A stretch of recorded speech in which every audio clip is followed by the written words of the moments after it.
迎大家收睇2月12號嘅大新銀行金融市場快訊，我係大新銀行高級市場策略師莫愛欣。踏入2026年，人民幣匯價延續舊年穩步升值嘅趨勢。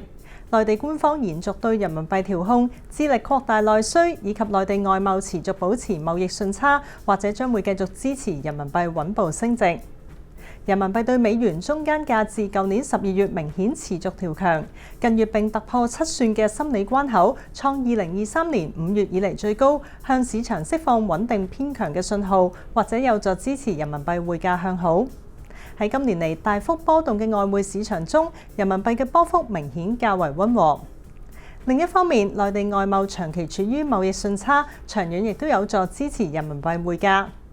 2025年全年貿易順差攀升至12000億美元，再創新高，增加出口商結匯需求。加上近期中國亦都積極同部分西方國家，例如英國及加拿大加強經貿合作，中長線亦都有助帶動人民幣需求穩步上升。此外，人民幣升值亦都有助減輕美國對中國透過競爭性貶值以獲取貿易優勢嘅批評。美元對人民幣中短線支持位係2023年4月低位6.832，如果美元回升，就唔排除回升至1月22號高位6.978。